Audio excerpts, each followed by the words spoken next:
Testing. Testing. 1, 2, 3. Hey, that's loud.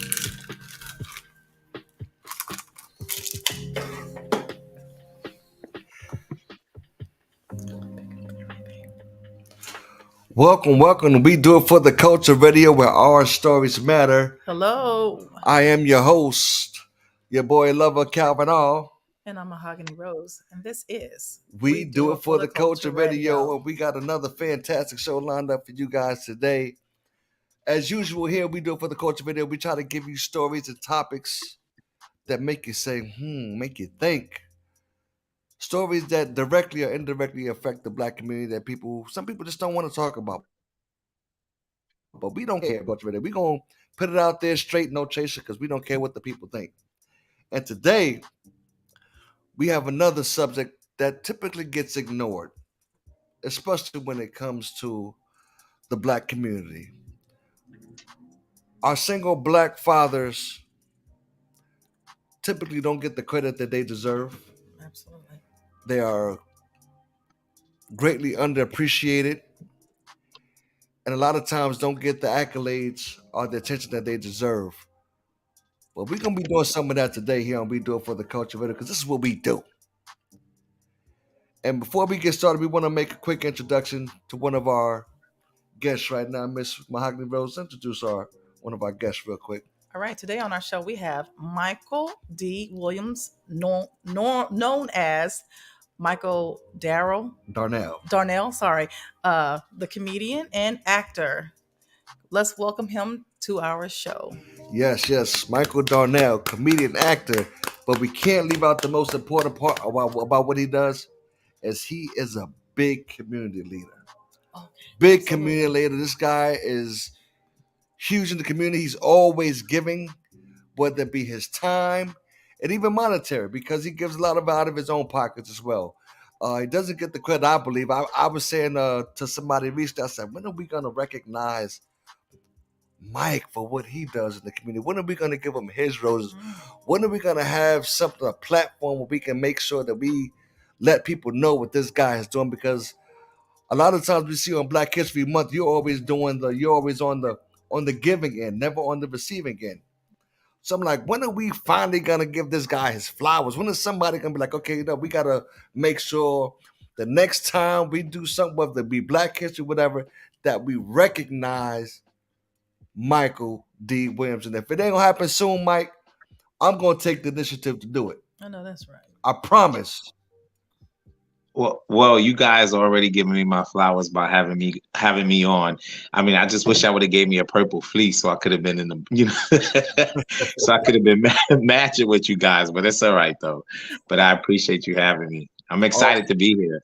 Oh man, we just thank you for taking the time out to join us on the show today. Absolutely. Because you have a fantastic story, man, a moving story, and I don't think a lot of people know the journey that you had to go through to make this happen. I just want to read a quick statistic before we get started here. It says that few people understand that 36% of black children under 18 years old live with married parents. 47% live with single parents. 7% live with cohabiting parents, and 4% live with single fathers. And Mike, you make up that 4%. There's not a lot of you guys out there making up that 4% of single fathers. It has to be tough. I know it's a challenge every day, but give us a little synopsis into your journey of how you made this happen with your little man. What was his name again? SJ. SJ. And SJ. Yeah, it is. I'm sort of a pioneer in our community because a lot of people, oftentimes, SJ is my adopted son. I got him through foster to adopt. So I took him out of care. He's from Massachusetts. The journey started in 2019. So he's already been with me for 2.5 years. And I went through state. You going through the state, there's a lot of kids that are waiting in care that never get a chance to get families, forever families.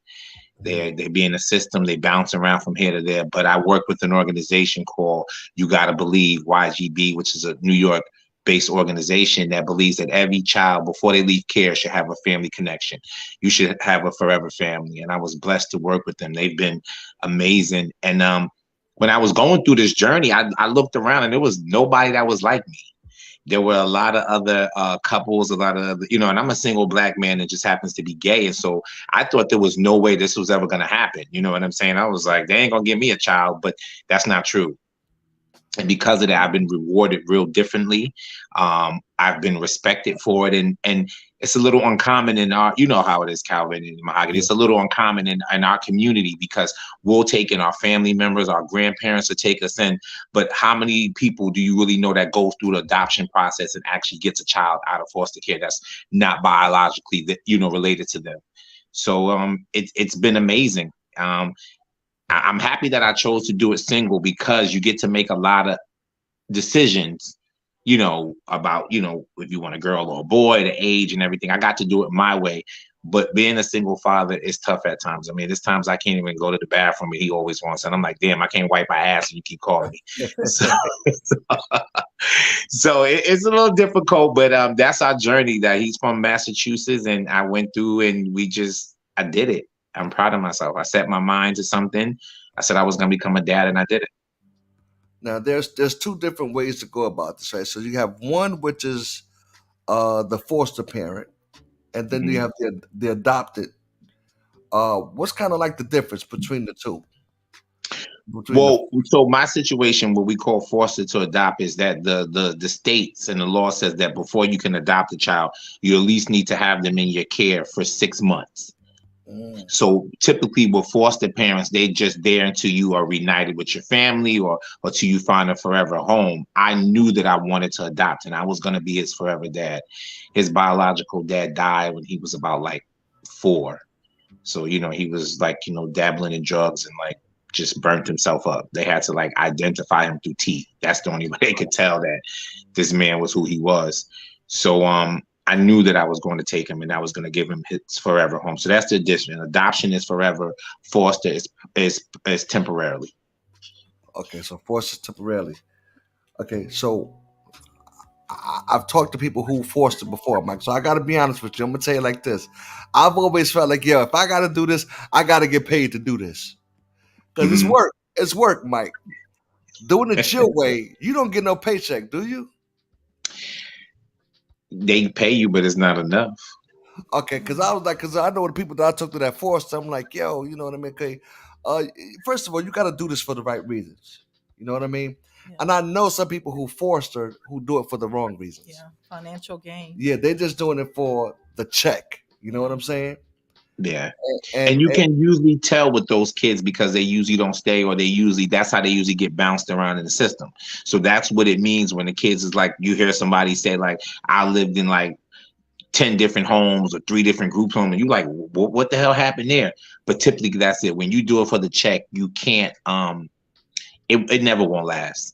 And see it, and when the money depends on the age of the child and the needs, and depending on what state and stuff, right? So New York State will say, okay, where obviously if you are newborn or 0 to 10, you need a lot more money than you do somebody 17, 16, 13, 11, right? Because you got to buy diapers, you got to buy milk, you got to do all that. And then with the way prices and rent is and stuff today, it's helpful, but it ain't, it ain't like jump up and down to get rich, It might have worked for people then that, might have, then I say this, that lived in like some type of subsidized housing or, you know what I'm saying, where you don't count that as an income, you know what I'm saying? So then you can see it. But if you paying market value rent and you paying, a mortgage and your water bill go up, your electricity, when you have 2 or 3 people in the home now, my water bill probably, my Con Ed bill probably was anywhere from like 60 to 80. Now it's coming in like 120, 130. So, yeah. At what age did you take him in? I took SJ in at the age of 8. And what's so dope about him is that he's a Pisces just like me. Our birthdays are 2 days apart. He's March 16th. I'm March 18th. Wow. So we got some things in common.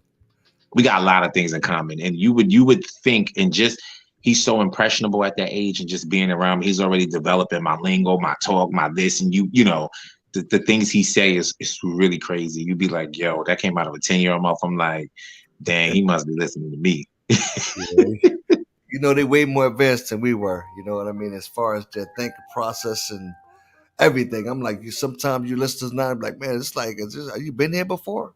This Right. like an adult or something, whatever, because they're so more advanced, whatever. It's like, man, I don't remember us being that technical or that smart at that age. You know what I'm saying? It's But a social media. It's really learning how to work all this technology, and you know, they probably could produce this show. That's just how right, smart they be. You know, they be telling you like, move over, the box is too small. You should do that. I'd be like, dang. I But was Mahogany, yeah, he was 8 years old when I got him. And so typically kids, when they start to get that age, in New York State, they raised it. Used to age out of care at 18, but now it's 21. And even then, think about a 21-year-old. If you don't have a home or anywhere to go, like how do you self-sustain without turning to the streets, without becoming prostitute, without selling drugs, without getting a public assistant, without having education and stuff like that. So when people say you don't know their story, sometimes you really don't know their story. It's really real to go from the foster care system since you was 3 and nobody adopts you. And then it's like, okay, once you're done, it's like, okay, go to social service and see what you can get or make it on your own because you're 21 now. What can we do with you? You know? yeah. So the organization that I work with, they typically focus on the older kid because those are the kids that never get picked. Now you said that it was based out of New York. Are they just New York? I mean, can you go to that program in another state or something, or just strictly New York? Nah, you can't. You can't. We work with out of state programs and DSS and social services and other thing, but you need to be in New York based because you have to have it is like state laws and government laws that like if I was to adopt you, Calvin, like I have to have a social worker come and visit and stuff. So they ain't gonna visit you out of state. You know what I'm saying? They gotta Okay. come and check and make sure that the home is what it is. You have to have a home inspection. You have to go through some channels. People be like, oh, it's a big thing. It's not a big thing. It's just typically normal. Like you want to take a child, they gotta come see that you got a bed for the child. You got this for the child. You got, that you can provide a loving home. But so no, you can't be in another state. You need to be here. Gotcha. Because I'll be honest, I've always thought that the process sounded intimidating.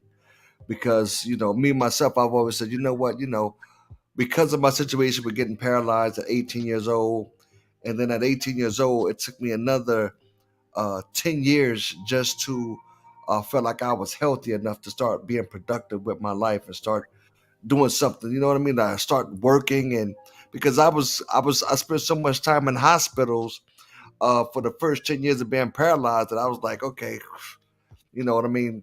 Anything out of my health was something that was just put on the back end. So once I started getting healthy and I started thinking about, okay, well, the kid situation, whatever, how would I do this about having a kid? And now that me and my wife we're no longer together and everything, I start thinking, okay, I still might think about wanting to have a kid, whatever, but can I do it at this stage of the game? I mean, what would I have to offer? There might be a lot to go through, the paperwork and all that. So all that stuff, you start, you want to do it because you feel like there's so many people in the system that need love and need care and need someone just to be there for them, whether it be a mentor or whatever. And you want to do it, but you like the process always seems to intimidate a lot of people.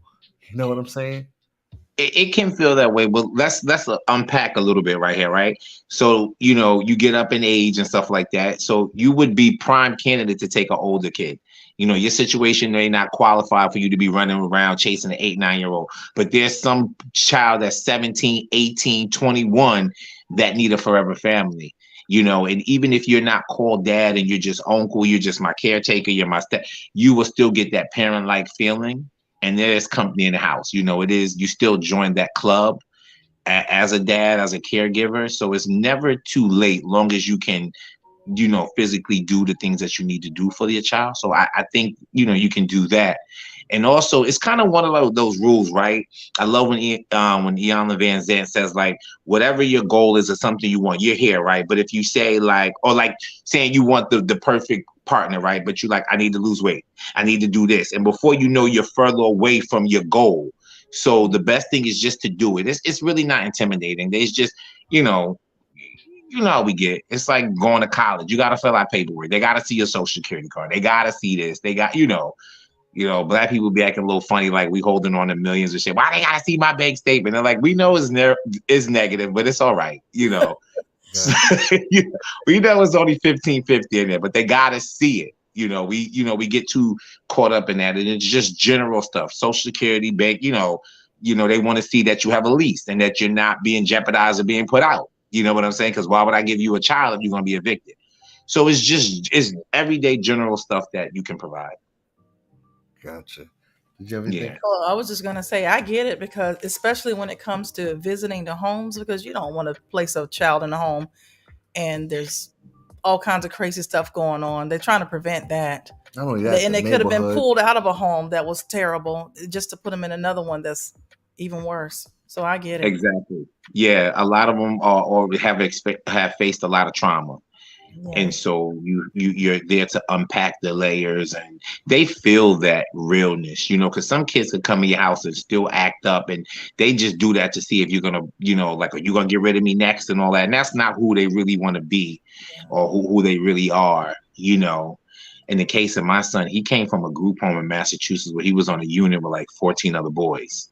And so he had to learn, like I was learning how to be a dad. He had to learn how to be a son because he wasn't used. It had been some years since his previous foster parents that he had, and they were foster parents. And then when you get in a group home, you have staff.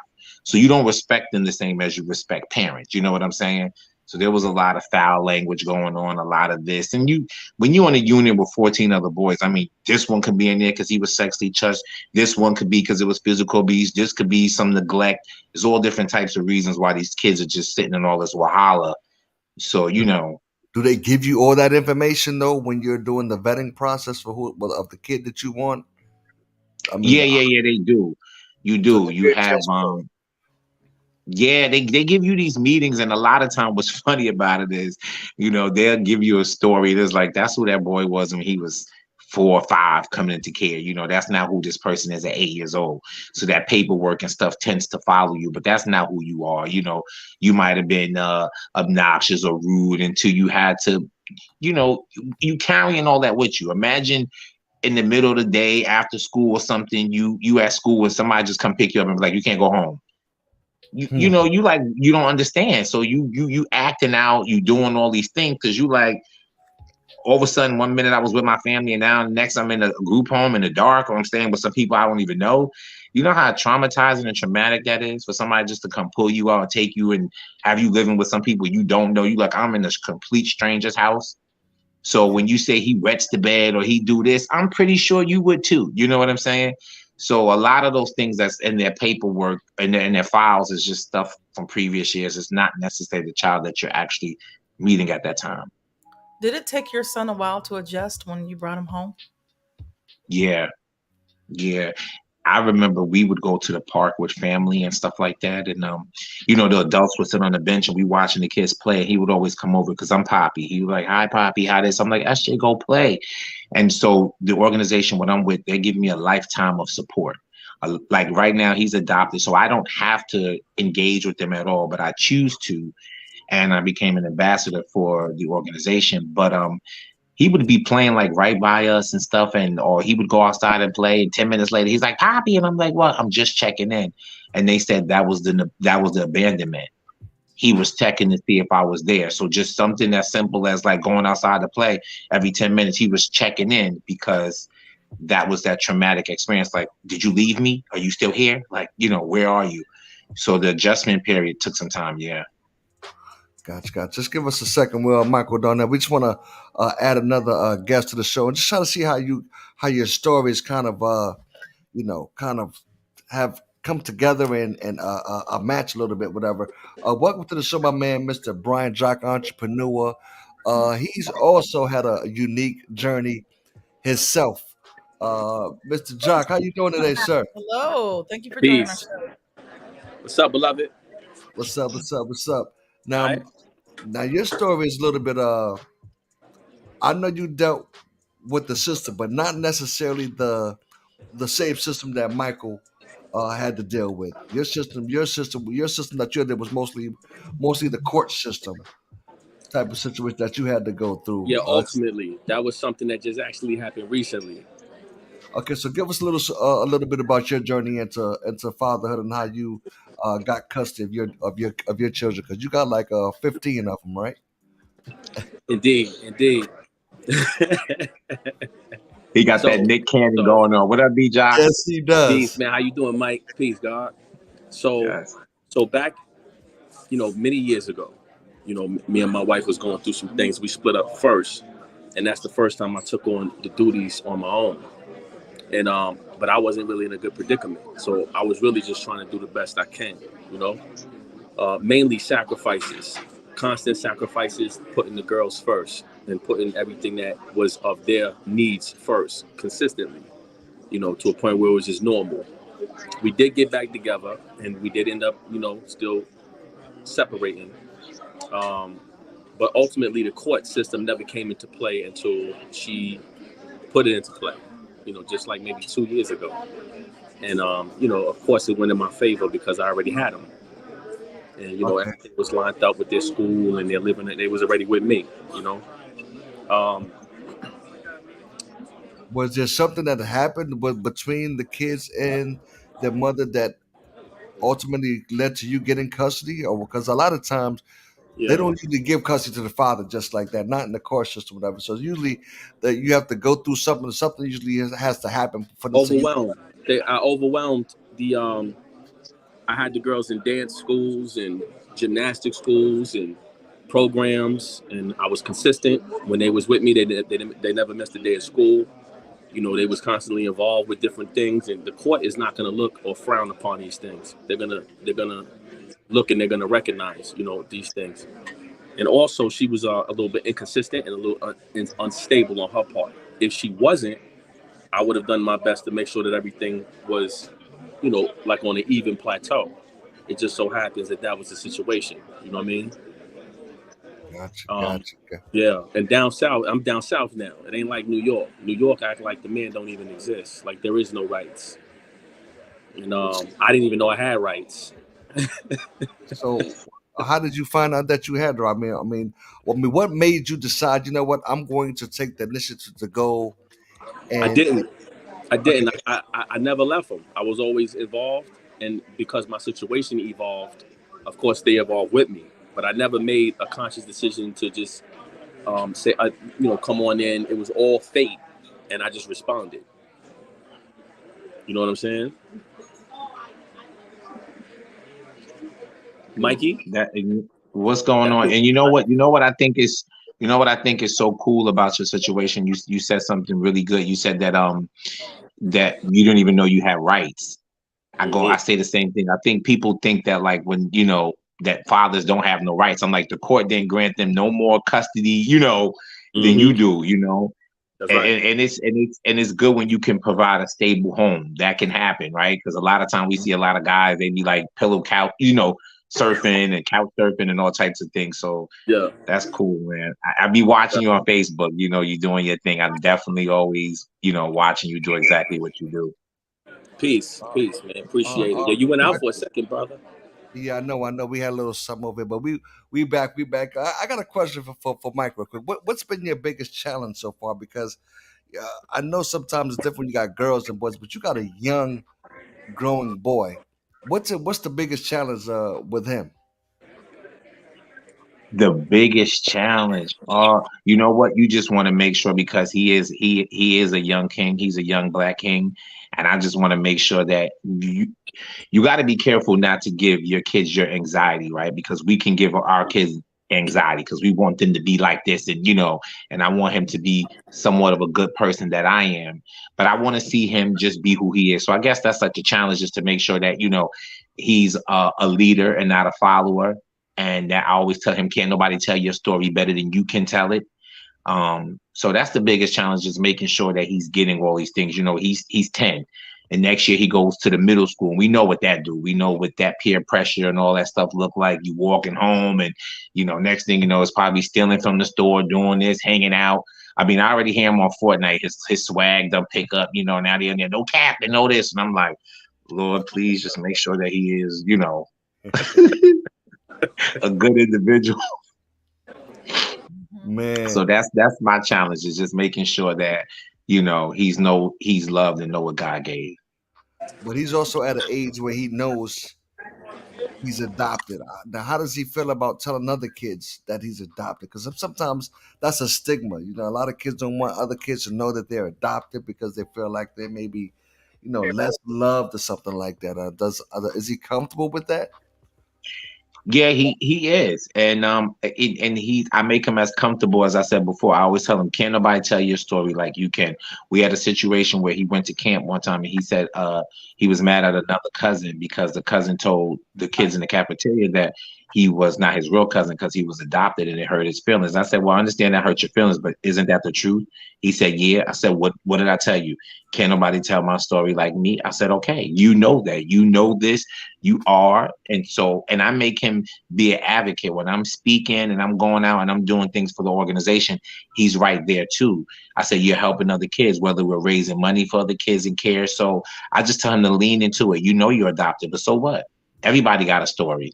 There's just your story. So, Wow. That's Yeah. that's deep right there. For yourself, Brian, what's been your biggest challenge? Because you have all girls. Yeah. Is it braiding their hair? Is it doing it? What's the biggest challenge? So the biggest challenge, let me see.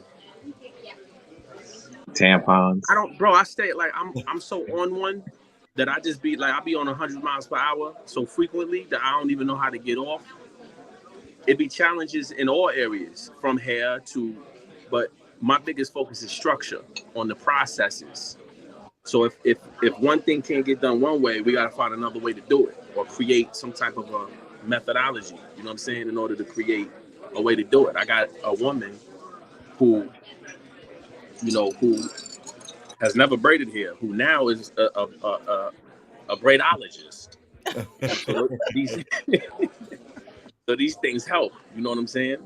The biggest issue is making sure that they got, I think what he was saying, I teach them self-advocacy and, how to be self-sufficient, because, I can carry all the guns in the world, but I ain't gonna be able to protect you more than you can protect yourself because of the decisions that you make. So hitting it up here with them and training them and keeping them busy and occupied is really what prevents me from having so many challenges. Like, I don't really like that, I step up to challenges, but I have to be proactive. You know what I'm saying? So that I don't have to have so many How old is challenges. your oldest daughter? How old is she? She's 19. She got her own apartment. She's doing her thing. Okay, so she's now at the age where she can help out with the sisterhood type of thing, like help out with the younger sisters and mold them and stuff like that. She does it now. She's always has. She's a really good, teacher, leader. She's a little bit lazy when it comes to like doing hair. She always act like her fingers was broke, so she never learned. So now she's out of her own. Now she learning that she should have did it because she can't do her own hair. You know what I'm saying? So karma comes back to all of us. Gotcha. But anyway, stepping up to like their emotional needs, their basic fundamental needs, and you ain't having boy problems yet, are you? You're not having boy problems yet, are you? What kind of problems? Boy problems with the girl. No. I've never. I don't really play like that. My thing is this. I'm not trying to be unrealistic, but I don't entertain anything that's not like for real. Anything that's not sincere. I don't give my children beer like my peoples used to do. I don't smoke with them. I don't smoke anyway right now, but you know what I'm saying? Like, I don't do anything outside of the appropriation of a parent. They only got one parent, so I don't play with that role. I keep it principled. And if you do bring something around, it gotta be serious, and it has to have the proper and appropriate fundamentals around it, or else it ain't even gonna make it. You got layers before that shit get anywhere near me. So I don't have those issues, not right now. I love it. I anticipate it'll be here. I got a lot, Somebody gonna slip. Somebody gonna Mahogany, slip. are you a parent? Huh? Mahogany, are you a parent? I was asking if she was a parent. I don't know that she's a mom or anything. So we have to see. Oh, they went out again. They went out again. It's all right. We keeping it rolling for them. We keeping it rolling. Hold on, Mike. Yo, you still doing stand up? I'm going back. It's been 13 years. Once I got SJ, the last 2 years I've been quiet. You know, I've just been being the dad, and I'm a new vegan. I'm trying to get my skin and my health together, but I'm gonna hit the stage again because I keep getting that. I get that itch. I get that itch every now and again to keep going out there and doing some stand up. Awesome. Good, man. We're gonna take our first break for the show. We'll be right back. You guys take a breather. When we come back, we're gonna get into some more questions about being single fathers and fathers who took the initiative to get custody of their children. So we'll be right back, okay?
Welcome back to We Do It for the Culture Radio, where our stories matter.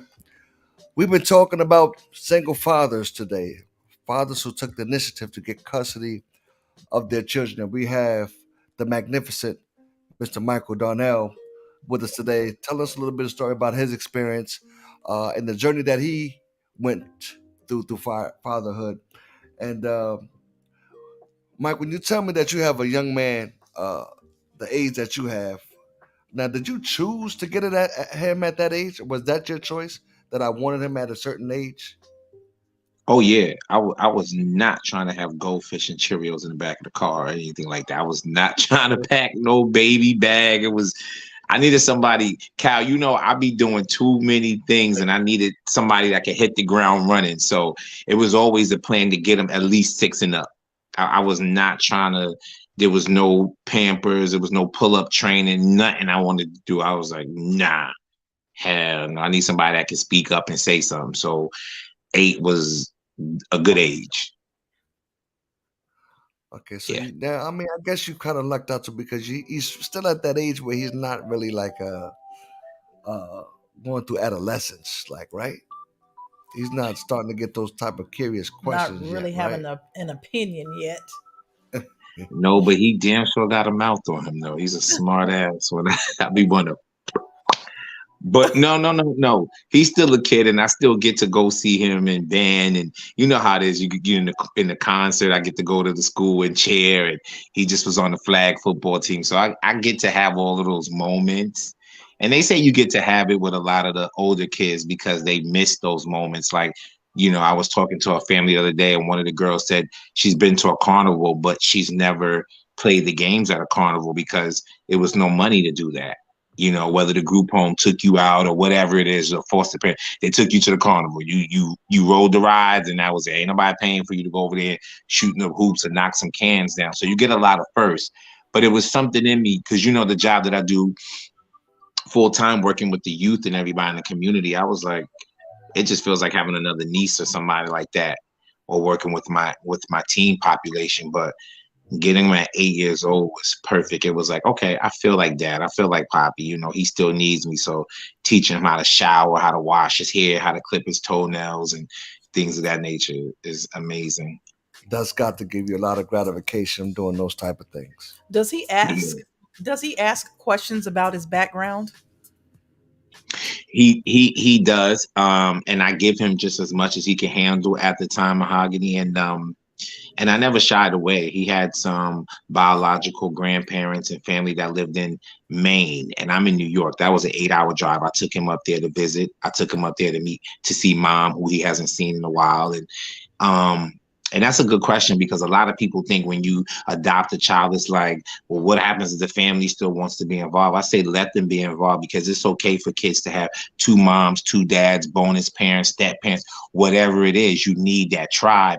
And you also have to remember they're in care for a reason, right? If the parents or whatever the family was all that they said they are, the child wouldn't been in care. You know what I'm saying? So you always have to keep that in the back of your mind. But I even when the adoption was finalized and he was like, I'm putting your last name at that and my last name. And I said, well, we're going to add it on. I don't want you to lose your identity, but here is the added part. So we kept his last name and just put my last name at the end of it. That's what's up right there. Now putting your last name on the end of it, like now because you got a kind of a big family yourself. Now, how is he getting acclimated to your side of the family? Because all the cousins and all that. Does he feel like he's one with the rest of the family, with the rest of the cousins? Does he feel like he's included? Does he feel like he's actually a part of the family? He does. He loves it. And the small town that we come from, he'll run into somebody at the high school and they like, I'm a cousin. And they may not be a cousin, but Black people, we all cousins. Like, yeah, I'm your cousin. I can ride your bike. And he like, is such and such a cousin? I'm like, no, but he said it, he was, so he could ride my bike. And I'm like, we all cousins. We all family in this town. In the name of, Wakanda, we all, we rooting for everybody Black.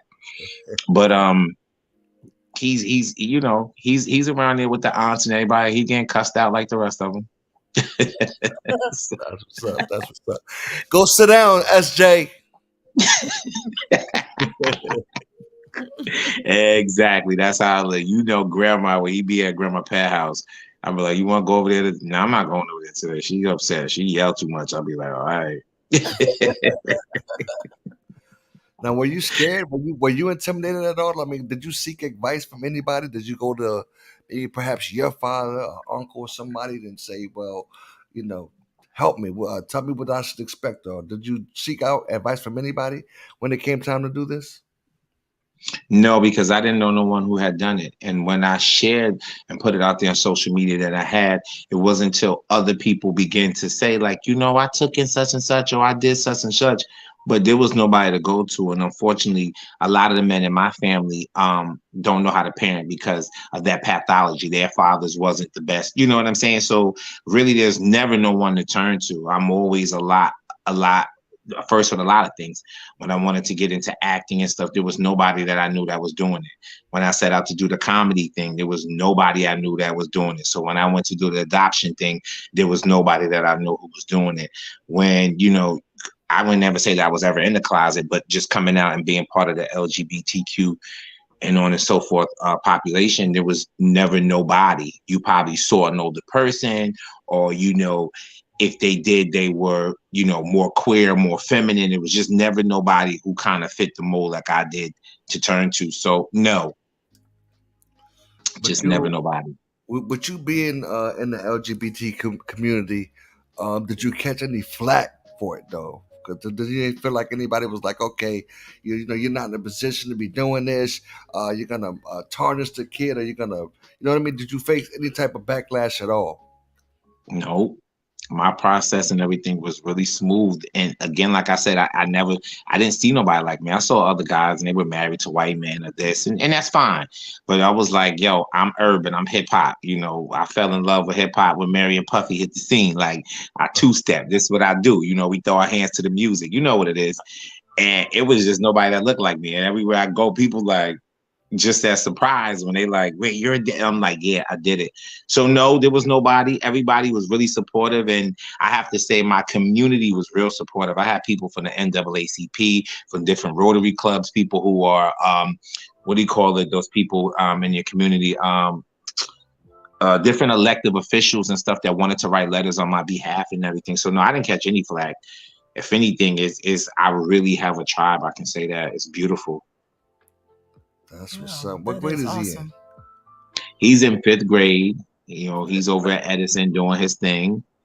Yeah, no, I didn't catch any slack. I mean, I would come home and it would be like Amazon packages on the porch, and I'm like, who is somebody? Like, oh, I just sent him a welcome home gift, or people was dropping in basketballs, or I be somewhere and somebody come and slide something in my hand. What's that? I just want to give him a gift card, and don't tell me no, or here's $100, buy him whatever he want to buy, and I'm like, oh, they like, So I had to, accept that and was like, you know what, you have to say thank you. The late great Dr. Maya Angelou said, "There's no greater gift than thank you." That's what we say to God. So I had to just say thank you to people because it was coming from a great place, and people want to feel a part of what you're doing. And when you do the things that I've done in the community, as you mentioned, people want to give back. So that's how I get my flowers. It may not be front and center, but I get my flowers. So I'm smelling them. And I was thinking, like, a lot of, I know that people want to help out because he's a kid, but a lot of it just has to do with you just being who you are in the community, whatever. People just want to be like, you know what, I'm going to help him out. Now you say he's in 5th grade. Now I don't want to be, you know what I'm saying, but I got to be honest with you, Mike. I had to be like 3rd or 4th grade when I was first sitting at my desk in school and my joints was peeking through my pants like this, saying, "What's going on here?" Oh my God! You know what I mean? So I'm like, okay, well, how do you deal with those situations when you be like, you know what I mean? I got a friend down here that be peeking up every once in a while and wants to know what's going on. He's a Mahogany. You don't have any children, do you? I have 2 boys. Oh, okay, so she know. Well, you know what? Okay, so you might have to give me a little parenting tip on that. But we haven't there yet. He's a late bloomer. Okay. Because there was a few times that it might have, like one time he was like, Poppy, like it's sticking through my pants and stuff. Like he's the type of kid, like he would just take off his clothes and go get in the shower. We had to be like, you don't see your cousins over there, like your female cousins? Like he's like, Adam back in the day, like as you know, pose like he don't even realize like he ain't got on no clothes. Like, oh, like I'll just go in and get in the shower. That's what you told me to do. Yeah, And it's that's like how my SJ, kids you started off. Bucket naked, just walking around their grandma, my mama, like no care in the world. It's not until they turn like 12, 13 where they start to begin to be shy and embarrassed or feel shame. Okay. I don't know. I guess yeah, I'm with you. No, Calvin, fifth grade was too. See, you was fresh. You was doing something. Yeah, that's what. Not I in was fifth definitely grade. Like third grade, really? yeah, I was Yeah. definitely fresh. I was feeling butts and everything at that age. You know what I mean? bet. I'm glad he bet ain't so. doing all that. Whatever, you know what I mean? Feeling Yeah, he butts. was teaching us. You was teaching us how to play hide and go get it and stuff. We was watching y'all running through pictures and doing stuff. That's what was going on. That was too. He was too fresh. That whole 45 crew was too fresh. Incredible. Oh my god. What would you tell somebody that's looking to do something like what you did? I mean, what type of advice would you give them? The advice I would give them is go for it. When you have to choose your avenues, if this door is closed and this door is open, you go through that door, right? As they say, when one door closes, the next door might be open, right? So if you saying you want to be, and this is for straight, gay, whatever, if this is the journey that you need to take, these doors are now opening for us and you have to go through.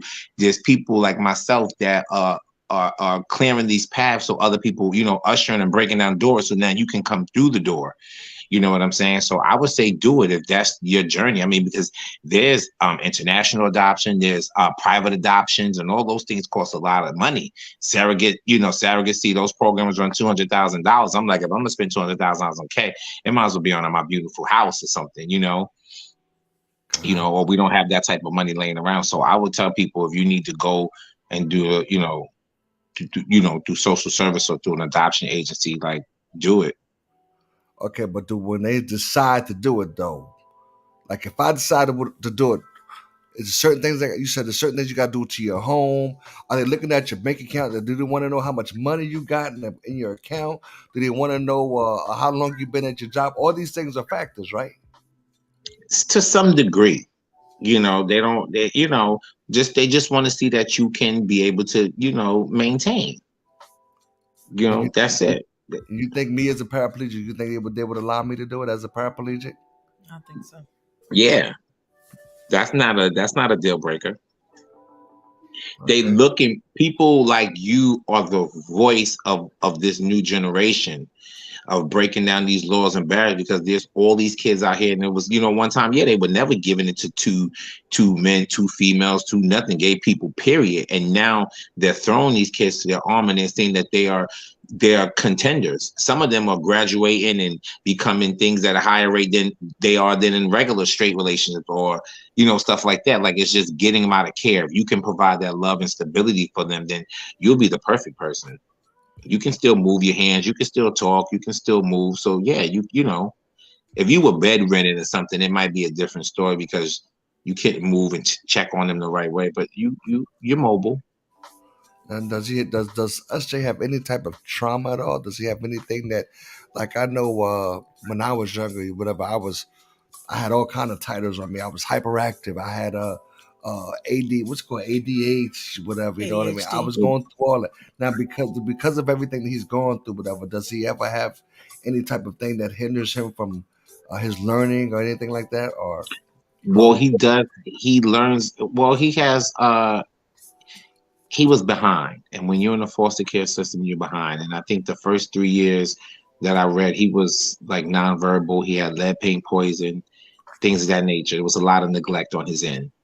And so this was a kid that he's resilient, because we're resilient. We bounce back. Kids bounce back. So psychologically, and going through different therapists and stuff like that, they were finding that he was fine. Like, he didn't need this. He wasn't a kid that was harming himself. He wasn't, he wasn't shy. He wasn't, he was fine. So they was like, he don't need to come see us. He's no danger. He's no nothing. But he does have ADHD, which is just a short attention span. Adults have it, people have it, and I do see it in him. But he has grown up. I don't know if you can outgrow it, I was so to speak. I'm not sure about that. So I don't want to say outgrow, but I've definitely seen him grow. I think you learn how to deal with it. You learn how to deal manage it. Yes. God, So man. he's learning how to manage. This is the kid that you'd be like, okay, go get dressed, put on your socks. You come back 30 minutes later, and he was just like, I am with one sock, and you're like, actually, that was 20 fucking minutes ago. Like, put on your socks. Now he's moving and stuff like that. And I know a lot of people don't believe in medication, but he does take one pill Monday through Friday through school, just to help him focus more throughout the day. And I have to say, it does work. It does help. So we don't have to be ignorant about, like, I'm not giving my kids this, no, with the proper diet and training, that you will see a growth. But so yes, he does have ADHD, but that's just a short attention span. Yeah. Well, if Mahogany don't have any other questions, I know you said you had only an hour to give us. Well, we still got time. Y'all kicking me off already? No, because I got another question for you before we go into. I'm rocking. I'm with you. Okay. So I got another question. And this is I know you probably gonna kick me in half for this one, but I'm gonna ask you anyway. No, I'm not. I know you're controversial. Go ahead. Will you do it again when you give him a brother or a sister? As the running joke is, my tubes is tied. No. No. I've been to the promised land. I got a taste of it, and no, because you know what? It's as you know, your kids are constantly on your mind. This is one of the hardest jobs in the world to do. And there was a time I could run out the house. People would call me like, yo, you want to run the city? And I'm like, yeah. I'm like, oh, wait, I got SJ. They're like, oh, yeah, I forgot, But no, because I've seen what it is, and it requires a lot, and it's expensive, and it's time consuming. And like our brother B, I take my hat off to him when you can have 5 or 6 kids, because there's no way I could be able to do something like that. There's not enough for me to go around. And as I get older, I don't even, just to have the conversations, the silly conversations that you have with a 10-year-old bothers me. So no. Well, you mentioned the fact that you get people who ask you, come on, Mike, come on, let's go to the city, let's do this, whatever. And now that you have a child, you can't move like you used to move. So do you have any regrets at all? No regrets. Like I said, I did what I wanted to do. I set out, I got it, and I'm smart enough not to, bury myself in it deeper or just keep adding on. No. And he has sisters and brothers that he's in touch with. It's actually it's 2 of them that he's never met before, because his dad had him with a previous wife or something. They're like older, like in their 30s. But now I'm good. We got enough cousins and friends. Nope, hell no, nope. And I'm single, doing it by myself. Single, as I said, single, but I chose to do it single. I'm not crying or anything like that. Single by choice, but nah. Okay, well, you gonna give him another parent? I can't even get a second date, Calvin. So I don't even know. You go. I go on the man. No, man, come on, Mike. Everybody know how popular you are. But popular don't mean nothing when you get anybody you want, basically. Well, ain't you going through a failed marriage now? What that got to do with you? I can't even get. You just don't go shack up with anybody. You try. You try. I said I can't sometimes get past the second date. I didn't say I wouldn't. It's hard. Is it because you are Michael Darnell? And because you give yourself so much of yourself to the community and doing everything else that you can, you're not making time? Is that what it is? Do you think it's more challenging now that you do have a son to bring certain people around him? So that I'm gonna answer both of your questions. I think that it is more. You know how it is when you have kids. You just, as we say, a fuck or a sleepover is not the person that I'm just introducing you to just cause, or I'm just introducing you as a friend, but right. It's not a boyfriend, anything like that. And for me, Calvin, I know I have to really be honest. A lot of me being raised by lioness, right? So my family is a lot of females, a lot of queens, and I know that I picked up some of their tendencies as far as how I interact with people. I was very, but that's that's honestly what I was. So when I would date, like, as a guy, guys would be like, yo, you too father figurely, you too mother figure, and I'm like, shit, like, yo, did you change the sheets? Like, yo, come on, that I came last week and the sheets are still here, and guys don't want to hear that. They're like, yo, who are you talking to? Like, who talks to people like this? And I had to learn, like, you gotta fall back, bro. Like, other guys don't want you to be like, I'm like, you ain't changed the shower curtain? Like, look at the lining, like, they didn't want to hear that shit. They was like, yo, you gotta go. Get him out of here. It was right, but the deliverance was wrong. But that's just that I see my mom and my aunts do to our uncles and fathers and stuff like that. You come home, you be like, you ain't cooked yet? You ain't do nothing? I been out all day, you ain't do nothing. And it's like, they didn't want that. So I had to learn. I had to pull back. Now he's at an age where, because I know a lot, because you've been at that age, I've been at that age where we're lazy. Sometimes we just want to have fun and we just don't want to do our chores. We don't want to take the time out to take a shower right now. What's the discipline like? Do you deal with those issues that are always like, okay, I told you to wash these dishes. I told you to put these clothes in the washer, or I told you to get your ass in the shower. You ain't getting no. You know how it is. Has he given you this yet? all the time. Today was a perfect example. I woke up and he was dressed, and I was like, mine is more or less. I wouldn't say embarrassment. Mine is more or less like, I want to say, like, not critical thinking, but I give him that like he woke up and I was like, you dressed already?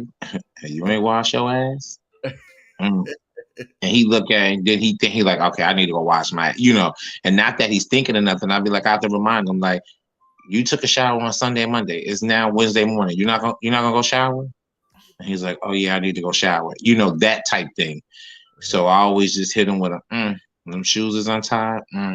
That's what we doing. We looking raggedy today, and he'll get to, it's the critical eye, and I have to remember to lead with love sometimes. But it's just, how it is. You just constantly, like, if I pick you up from school, and I tell you, when I come from school, I don't want to see your coat foiling open, your hat all over here. You look like you just ran out the schoolhouse from gym, and I'm like, that's what they do at that age, though, right? I'm learning. But you still got to try to teach them some. You at least want to instill a little bit in them. I don't have to say something all the time, but that's the kids that when they get older, they don't know how to do nothing. In his case, when he came out of the group home, he didn't know what a laundromat was. He said, well, I didn't know. And I had stopped right there because in the group home, they made him he had a basket at the end of his bed, and he would just put his clothes in there, and the staff did the laundry. So going to the laundromat was exciting. Like, what is this? I get to pour it now. Like, I hear the water pour it. I'm like, yeah, pour it now, So I make him, I don't fold the clothes in the laundromat. I come back, I make him take it out the bag. He take it to his room and he folds his clothes. And like I said, he mimics everything I do. If he's now taking a shower, he's cleaning up, he turned on his music. He got his little playlist and he in there rapping beans, greens, corns, tomato, and doing his work.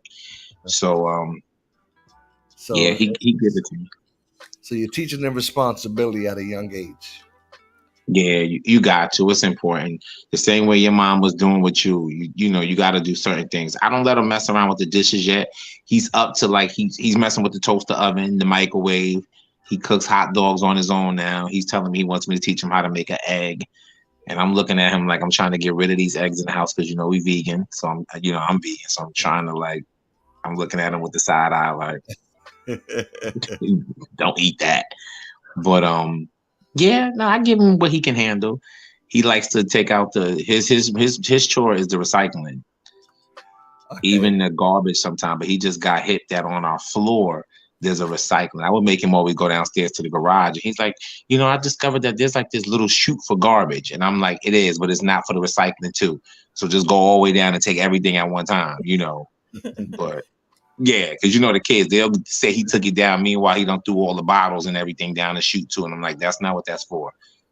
But yeah. All right, well, I got one more question. I'm gonna let you go. I got one more. I know I keep saying one more, but I got one more. I promise. It's okay. I'm here. I'm good.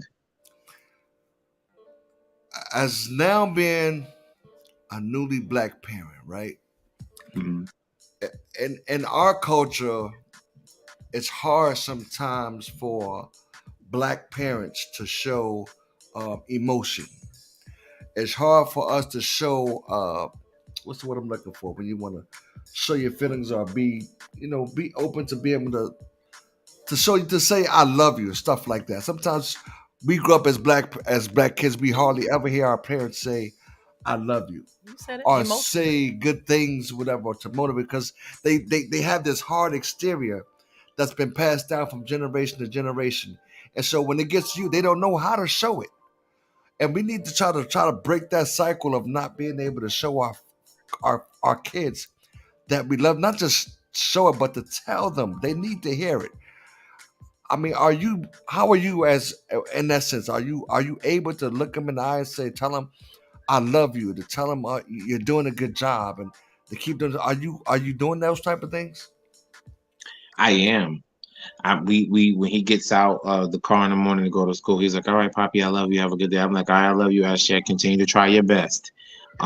You see, I post him on social media when he gets his hundreds and he gets awards. I'm always constantly posting him, and he loves to read the comments from other people. So that part of parenthood is something I always wanted to make sure. Like I said, I stole Janelle Carroll's line, like, we're leaders, we're not followers. And so that's daily affirmations for us, or every so often I'd be like, remember what? I'm a leader, not a follower, Poppy. I'm like, all right, just so you know. But my toughest part of being a parent is engaging. Like, I feel like it's hard. Like, I don't want to sit and play Fortnite with you, and he just wants to spend that time sometime. And I'm like, I don't want to do that shit. He wants to go. No. No, and the games is different. If he was playing regular like Mario, or he was playing regular Mortal Kombat or Street Fighter, I could. But this new, I don't. That shit is corny right now. DC United, DC versus Marvel Universe. Come on, play something with He's him. not playing that. They playing Fortnite, these missions, these stupid guns, and like they playing all this dumb. She knows it's. Mahogany, what it is. Yeah. Roblox and all this. I don't want to That's it. engage in that. Yeah, so I'd be like, I don't want to do that.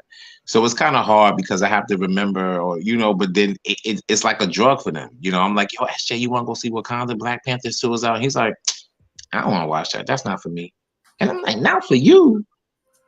So our time is a little off. So the other day we watched Coming to America together. So we have our moments, but the saying I love yous and things of that comes. That's easy, but I just I'm like, yo, I'm 40 now. Like, he's like, I want to go snow tubing this winter. And I'm like, well, bring a friend, because I'm damn sure not sliding down that hill with you. I'm not trying to break nothing, fracture nothing, like going skiing. I'm like, I'm not doing that. Grab a cousin. I'll take y'all. I'll watch. I'm going to sip my wine and wave at y'all. I'm not going down there. No. My favorite phrase is, I'm too cool for that. I ain't doing it. You know what I'm saying? I'm way too cool for that. I'm glad you do that though, because I'm gonna tell you like this. I don't believe I heard my mother say I love you till after I was paralyzed. Oh wow. That's after 18 years old. You know what I'm saying? And we didn't have that relationship that I can go to and I can talk to about everything and anything, whatever. And I saw people who had that relationship with their mother, and I envied it. I was jealous. I wanted that with my mother, and I saw some people that had that, but I just didn't have that relationship. And I'm just always said that if I would ever became a father, I would make sure that I had that relationship where my child could come and talk to me about anything. He could feel comfortable. I could show affection. I could show emotion. I could tell him I love him, because I didn't have that it's a shame that it took me getting paralyzed for me to get it with my mom, but I take it any way I get it. So I'm just glad that you're able to show that affection and that love for him, Mike, Well, what, our parents, a lot of time, it's like, I love you because I'm feeding you and clothing you every day. I'm buying you Christmas. I got you dressed up for Easter, but they don't say it so much though. But it's the pathology, because you wonder, did your grandmother tell it to her? Did her great grandmother tell it to her? So it's like, you already know I love you. You know what I'm trying to say? Or you'll hear them say, I love my child. I love my kids. I fight for my kids. And that's how we heard it. But you do sometimes, you just wanted somebody to tuck you in and read you a book because you saw this cookie cutter life, or the other kids getting certain things, and especially as African American kids, they made it seem like we always got the worst end of the stick. And I had to remind them about that when I'm doing stuff with my job and through the community. I'm like, those white kids' parents was drinking, drugging, and shit too. Why y'all always keep acting like it was just our parents? Like, we only one that went through tough shit. Everybody went through something traumatic or had something, or excuse me, a cousin, an aunt, or something, but they always made it seem like we were, you had a tough time. And it was like, we had Jordans and shit, it might have been ass backwards, but we wasn't really missing nothing, We were fine. You know, when you're a kid from the hood, you know, it was like, what else can you throw at me? Like, I'm tough. You know, we built different. You know, but we didn't get the I love yous like we wanted to. But they loved us they loved us the best way they knew how to love us. You know, There you go. That's it the was key through word. some The good. best way that they knew how. Exactly. Yeah. Whether it was through some type of food or cookout or your party or something, or buying you some cleats, or you know, coming around to Don Bosco when you was playing a game or something. They loved you the best way they know. There you go. Don't say party because I never had the party. I don't remember You ever never? having. I don't think I ever had a party. You had ice cream and cake. I don't even think I had that. I ain't Aw. lying. No, you did. Listen, Boy Scouts honor from Line of Nine. I don't think I had that. You know what I'm saying? I Right. know I saw a baby picture, like a picture of Carla. She was like maybe 4 or 5 years old. She was having a party. I saw a little Nita Boo and people around it. So I saw it was like I could tell she was having a party. But we did a birthday party for my sister for her 50th birthday, and she was like, she doesn't remember having a party. So she's like, I want to have a party for my 50th birthday. I ain't never had no party, whatever, because she was too young to remember. So we Oh, finally wow. gave her her 50th birthday party, whatever. But I never had a party ever that I could really think of. It's like, yeah, I remember my friends. Never, nothing like that. No ice cream, no nothing. And I'm not blaming my mom because I know she was, she was working hard, whatever. But nah, I ain't getting none of that. You Oh, know what I'm dang. saying? Word up. Well, you know, my dad was the same way until we gave him his 50th birthday party too. Um, yeah, I'm sorry that you got to miss out on that. You know, I I just was thought, you know, because sometimes we didn't always get the party, but you had like ice cream and cake, or you know, like 3 kids from 4 kids came upstairs or something, or cupcakes in the class, and you never. Oh man, I'll tell you this though. I went to Disneyland for the first time like 5 years ago. I was like 45, 44, whatever. So that was something, we used to see the commercials. And Mhm. in the hood, we didn't we didn't get to go to Disneyland. The white kids did that. We didn't go to Disneyland. We saw the commercials. I got to go to Disneyland for at 45 years old. Me and my Brissa, we took Layla and RJ, and I felt like a kid. I was like a kid up in there myself. They gonna make it! They gonna make it! You know what I'm saying? So I'm trying to. I travel a lot. I do cruises. I go to Disney. I'm trying to relive my childhood because I don't remember having that type of childhood where I had the fun, the birthdays. I didn't have none of that. No Disneyland. We had Playland. You know what? yeah, we had that. I think you should adopt, and so you can do Be- all these great things with a child. So that way, it won't look like you've done it for the first time. and they will have, and y'all will have that first together. That's the amazing thing, that y'all will be Yeah. experiencing that thing together. I think you do good with about a 16-year-old son. Yeah.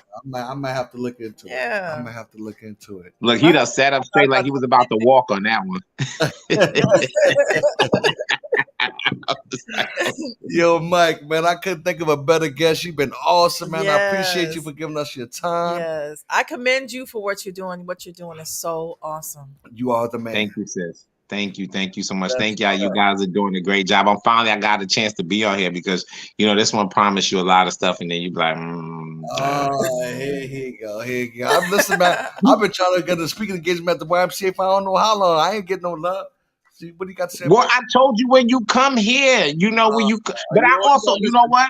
I would travel. You know that. Oh yeah, you will. Yeah, he definitely will too. But I just want, I don't know if this means anything, because I guess when you're speaking to kids in general, but a lot of our kids, the demographic has changed a lot. So I'm working now with a lot of kids who are undocumented and, a lot of language barriers. So it may look, just in case you come, how they perceive and perception of different things. I don't want to sound, you follow? Gotcha. Okay. Yeah, so that crowd or who you thought you were speaking to now and stuff is kind of different. You know what I'm saying? So, but we'll put something together. I would say this: we got 3 months until Black History Month, and I'm going to be reaching out to anybody I can get a hold of, whether it be Dave. I need to find out who the superiors are over at the Carver Center, because we are definitely going to be honoring you this year, some way, shape, or form. So look out for it. If I got to make it happen myself, it's going to happen. Absolutely. Well, how about this? How about that'll be the perfect time you come and you speak on something? We have you as a guest speaker that day. That would be nice.